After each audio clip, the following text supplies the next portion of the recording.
Next week जो IPO की बरसात होने वाली है उसमें एक नया आईपीओ आ चुका है जिसका नाम है अबान होल्डिंग लिमिटेड। आज के इस वीडियो का मैं कंक्लूजन अगर आपको एक लाइन में स्टार्टिंग में ही दूं, हमारे ऐसे दोस्तों के लिए जो वीडियो देखते हैं सिर्फ कंक्लूजन के लिए, तो कंक्लूजन होगा nothing special about this IPO. ये मैं क्यों कह रहा हूं और मेरा डिसीजन क्या होगा इस आईपीओ में, उसके लिए आपको देखना पड़ेगा ये पूरा वीडियो एंड तक, तो देखना मत भूलिएगा। इससे शुरू करते हैं सीधा आज का IPO review.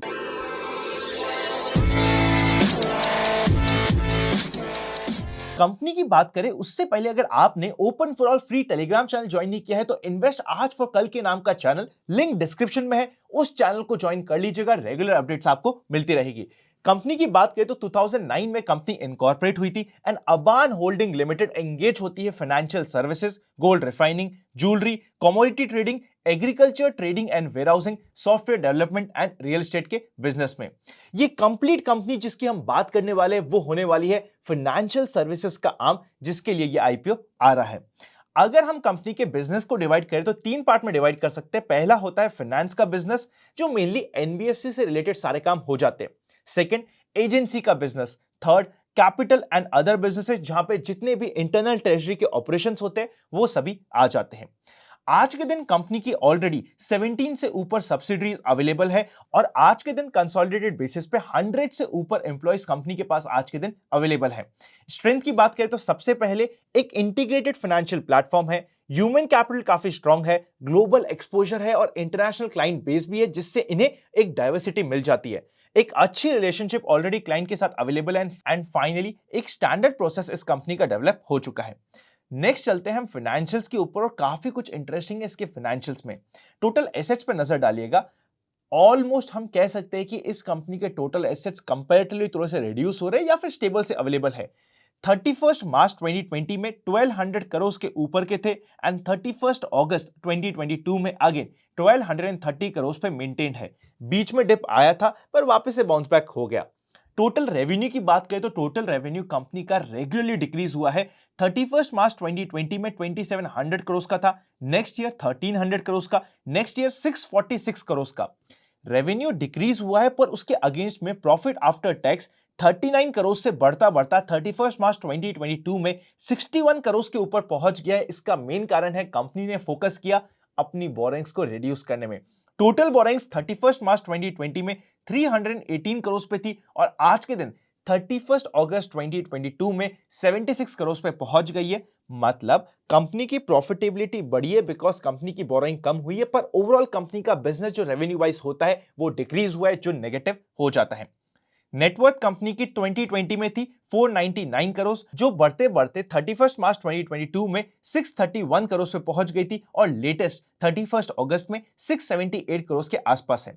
Object of the issue है सबसे पहले इन्वेस्टमेंट करना अपनी एक एनबीएफसी में जो इसकी एक सब्सिडरी कंपनी होने वाली है and general corporate purpose.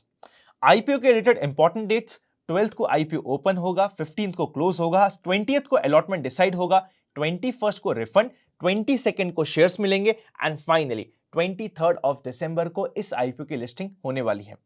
Retail में अगर हम सिर्फ एक लॉट की बात करें तो 55 शेयर्स का एक लॉट होगा, 14,850 रुपीज का अमाउंट होगा।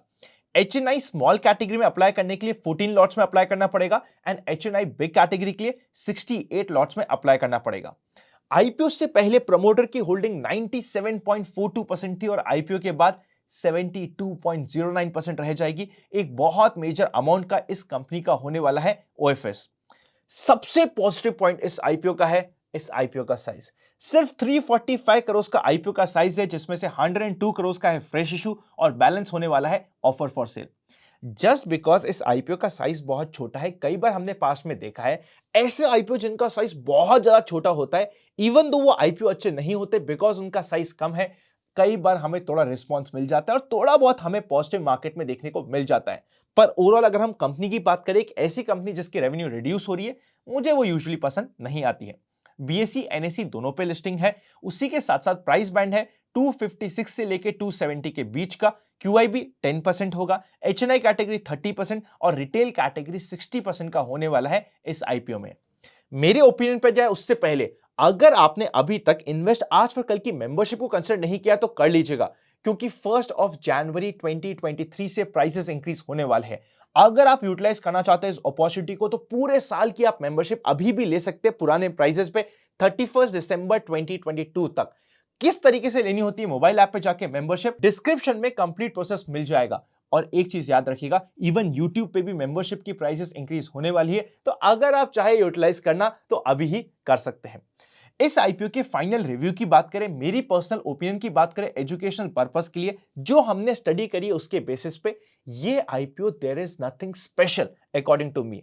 एक बहुत ही नॉमिनल आईपीओ है, नॉर्मल सा आईपीओ है, और जो बाकी दोनों आईपीओ निकल रहे हैं नेक्स्ट वीक में, वो दोनों के दोनों आईपीओ इस आईपीओ से बेटर है। आज के दिन एक्सपेक्टेशंस बनी हुई है 3 से 5%, मैक्सिमम 10% के लिस्टिंग गेन की, और इतना ही हो सकता है लिस्टिंग लॉस। न्यूट्रल सा ये आईपीओ लग रहा है, नथिंग स्पेशल। अगर मेरा कैपिटल नहीं बचा तो इस आईपीओ को मैं आराम से अवॉइड कर सकता हूं। एचएनआई कैटेगरी ऑलमोस्ट सर्टन है कि मैं तो अवॉइड करूंगा।